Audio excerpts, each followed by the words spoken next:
up, everybody? This is Feteworld. This is D, aka Mansa. To my left, Justinica. Davone, Kwame, aka Hollywood. we're here today interviewing the one and only Davone Alexis from Alexis Visuals. Woo! Yo, we're really happy to see you here, man. Thanks, Davone is a talented videographer, Caribbean descent, representing for the island of what? Grenada. All my Grenadans out there, the Job Posse, Spice Island.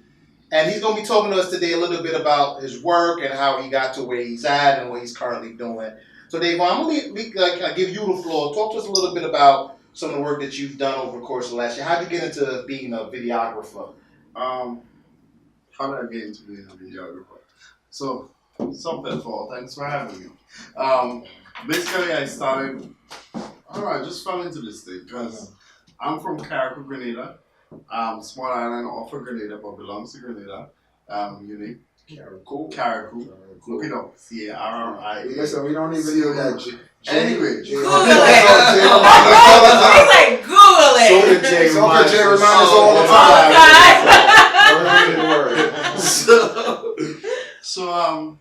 So I came to America to live. The intention was to go to school. Right. Did a semester up at the University of Buffalo, Right. and then left because of Bless your personal heart. In the reasons. winter times. Yeah, left because of personal reasons, and then I was just looking for jobs down here in Brooklyn. Right. Couldn't find anything for like 6 months. And funny enough, it was Soka J that told me, like, why don't you just find an internship or something in the meantime? Like, just do an internship or something. Right. So, like, just kill time, then you have something to show when you go back to school or whatever.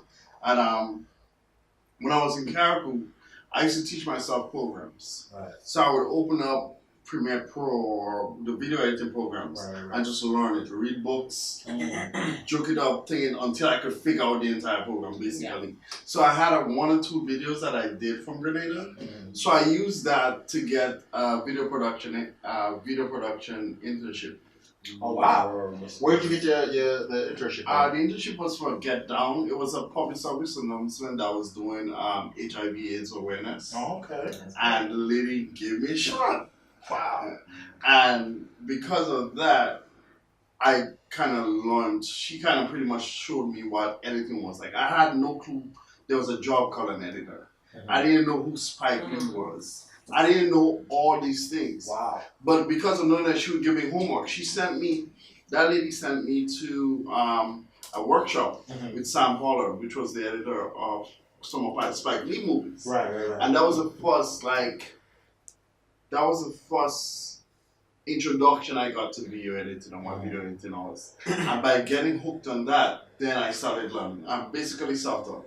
Like, I never went to school for video production or anything like that. And it sounds like a lot of your first experiences were with big time names, which is amazing. Yeah, which is interesting. I don't know, like, I seriously don't know how it happens, but it's sort of like being around people who teach you stuff and following stuff. And so basically, that's how I got in. Then I got, like, meet up with my friend. His name is Justin Blaze, which is DJ name. No, he's a producer. That's a Hollywood name. Porno. Yeah, I can see that. He's also from Carriacou, and he's in charge of this organization called Caribbean Film Academy, which is an organization that brings Caribbean films to Brooklyn and to the Caribbean. So they have monthly screenings at BAM right now. But before then, they used to just do weekly monthly screenings in like Nicholas, before Nicholas moved. Right. That's where they were. And what is, for the people who don't know, what was Nicholas? Nicholas, downtown Brooklyn. Remember where there was this store called Nicholas downtown Brooklyn? Oh, okay. That area now is like a new, like they're building buildings. Oh, now, okay. Yeah. So that's where they used to have screenings. And I got involved with them. And they put me on like my first production job. And like, I just loved it from there. Wow. Yeah. So it seems like you had, like, being self-taught, you went out there and started to, like, really capture, the essence of editing and stuff like that. What would you say was, like, your first major, like editing job where you felt like, I really should be doing this for a living? The first I really should be doing this. Really. Like you say, I can really make some bread off this. This is like my passion. That's tough. Like from the beginning, I was in that. See, the thing is, I used to always help people do projects. Everybody would come to me like, David, I need this. Okay, no problem. I love it. I'm gonna do it. Whatever. Until I got to a point where I realized everybody was like pretty much. They want to do this. They will not get the money, but they got the money. And they will do the work. They want to do the work. I can do this thing for myself. Like, Right. Did you really know that, most of the time when you first do internship, it's not, it's not really based on money and things true, like that. but that was after the internship. Like I did the internship and I finished it. And I used to start getting jobs. Like I would get editing jobs after that, like by people reaching out. Like I used to work for companies like High Air America. And how do you get your stuff out to people so they can see it and that they would call you? Websites. Like I got there's a couple websites like production hubs and stuff like that, but I realized no, most of the things don't work as you would think. Like it's more, a lot of the jobs that I've been getting now is by word of mouth. People I've worked with before. Good old word of mouth. Yeah. And enjoy and love my work and pretty much recommend me for something else out of the blue, out of nowhere. And yeah, some of the biggest things that I feel like I've done, I traveled to Las Vegas to shoot at CES 2016, which is all expense paid to go, get paid to work for a couple of days to shoot video, edit video for the company. My first short film documentary I did featured last year at New York Film Festival, as it was a documentary on hip hop in New Jersey and where he could come from New Jersey. Oh wow! And stuff like that. Did you go into the battle rap scene? People like Arsenal, Joe Budden, people. Nah. Not Joe Budden. Not so much. There's other guys I can't think of them. What's the guys? Naughty by Nature. Naughty by Nature. Yeah. Radiva. Okay. People like that. That was what the documentary was about. Oh wow! And funny enough, that job came from the lady who I did the first internship from. Oh wow! So we have so she basically looked out and said, we have a relationship where we work together. She seen something in you. She basically seen something in you, so she'd be like, I want to always help him out and things like that because he was such a good worker and things. Yeah, like that. pretty much. What other Oh, sorry, Nikki. Did you ask something? No, I was just gonna ask about timeline in terms of when you started. And the progression, what are some of the years that? Okay, I came to Brooklyn to live permanently. 2011. I started doing editing stuff in 2012, getting into it in 2011. Well, I started my company Alexis Visual in March of 2014, and from there to now, And so, with the rise of things like different social media platforms, the web is changed drastically year to year. What are some of the things that you see as a videographer that relates to your work in terms of those changes that are happening out there? I mean, much of this changes to me is sort of just more avenues to produce good work. For me, I love storytelling. That's my main thing. If I could come and tell a story of you, where you've been, I love getting to know people and telling other stories. So it's sort of learning. For me, it's using the platform that we have, social media and stuff, to share the story of people that I know with the world. That's the main focus. And the art of storytelling is beyond this internet, beyond videoing, beyond all of that. It's but it's just evolved so much, and now it's evolved into pretty much. I always say I tell stories by the use of video. That's basically what I'm doing. And there's a lot of things that goes into the way you ask questions, the people you question, the type of questions you ask, the way you get emotions from people, the way you get to know. Most time when I'm doing projects, for instance, if I have to film you or do a story on you, I would research you before I meet you. I would look you up, I would read you up, I would talk to you before I actually shoot you because I want to find what's that story that I'm going to share about you that will get people interested in you. And most of the time, you only have probably 3 minutes because people's, you see with the rise of video and video production and social media, people's attention span are very short. Very limited. Very short. So sometimes We people know. wouldn't listen a long thing, but if you could tell a story in a minute. Like, for example, like it pulls me to my mind. I entered a competition for Wix.com. Right. Which was to tell a story in 1 minute. About the person. They gave you a person. You don't know the person. You got the person. I had like probably like 3 weeks to tell a story of that person in 1 minute about how they make the craft and how they created their hustle in New York City. Right. Did that project? That was like my first biggest thing, I think. I came like third in competition. Oh wow. By 10 lessons. But it's like that's when I kind of get the kick. I'm like, I like telling stories. You know, that type of thing. Oh, that's beautiful, man. That's beautiful. What advice do you have for other people about how to get into video editing? Like you're self-taught and self-made, but there's a lot of other people who probably don't have that level of, let's say, motivation. You think they need that motivation to actually get in, or can somebody be like taught to do that? I mean, there's schools, there's programs that they have. There's editing classes that you can go to. There's colleges actually teach video production courses.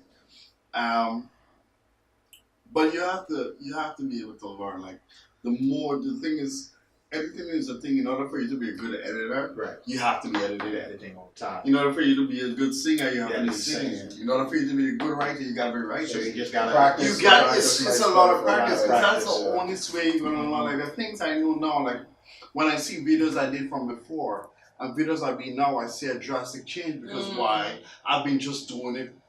That's mostly all I do. I work. I come home from work. I edit. So who's your would you say is your biggest influence in like video editing? You know what I'm saying? Like who did you feel style like really inspires you?